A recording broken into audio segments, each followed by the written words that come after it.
Imagine waking up tomorrow and realizing you don't actually have a willpower problem. The reason you keep eating when you're not hungry, and the reason every diet eventually fails, might have less to do with food than you think. It might have something to do with the life you've built around it. Every night, Sarah made the same promise. Tomorrow will be different. But sometimes, at 11 at night, she would open the refrigerator. Not because she was hungry. She was tired, stressed, overwhelmed. After a long day of work, messages, traffic, and deadlines, she wanted something that made the day feel a little easier. So she ate. Then came the guilt. Why did I do that again? The next morning, she'd promise herself, no sugar, no snacks, smaller portions, more discipline. For a few days, it worked. Then stress returned, and so did the old habit. Sarah believed she had a willpower problem. She was wrong. Months later, she traveled to Japan for work. One morning, she entered a small neighborhood restaurant. There was nothing dramatic about the meal. Rice, soup, vegetables, a small portion of fish, several little dishes. But Sarah noticed something. People weren't treating food like a battle. They simply ate and continued with their day. Later, she visited a supermarket. This time, she paid attention. Bright packaging, huge displays, snacks placed where tired shoppers could easily see them. Everything seemed to whisper, "You deserve this." And suddenly, Sarah understood. She had spent years blaming herself for eating too much, while living in an environment designed to make eating effortless. So she tried something simple. She bought her favorite sweets and put them somewhere she couldn't constantly see them. The next morning, she barely thought about them.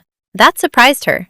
Then she noticed something else about everyday life in Japan. Movement wasn't always treated like exercise. People walked to stations, climbed stairs, walked to nearby places. Movement was simply part of life. So Sarah tried the same thing. She walked while making phone calls, took the stairs when reasonable, walked short distances instead of automatically taking a ride. Nothing dramatic happened, and that was the point. Then came the biggest change. Sarah changed the way she ate.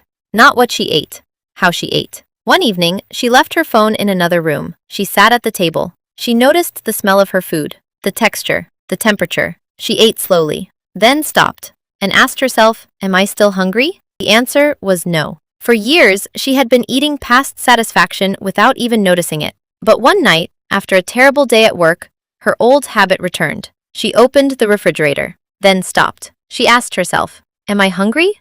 Or do I just want the day to end?" She knew the answer. She wasn't hungry. She was overwhelmed. So instead of eating, she made tea, opened the window, sat quietly for 10 minutes. And something strange happened. The craving almost disappeared. That's when Sarah finally understood. Food wasn't always her problem. Sometimes, food was simply her easiest escape. Stress needed rest. Loneliness needed connection.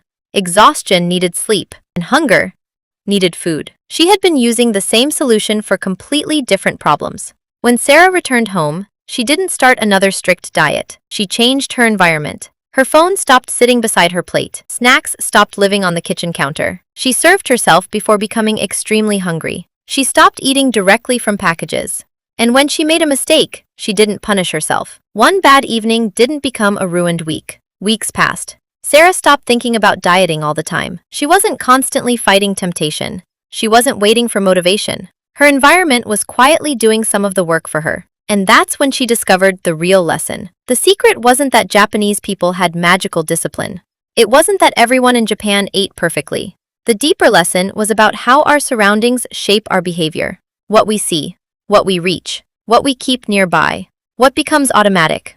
Those tiny choices eventually become our lives. So maybe the answer isn't, "I need more willpower." Maybe it's, "I need to make the better choice easier." Put the phone away before eating. Keep tempting foods out of immediate sight. Walk when the destination is close. Pause before reaching for food when you're stressed. And don't ask the exhausted version of yourself to be a superhero. Build a life that makes good choices easier. Because you don't need to win against yourself every day. Sometimes, you simply need to stop making the wrong choice so easy. And sometimes the biggest transformation begins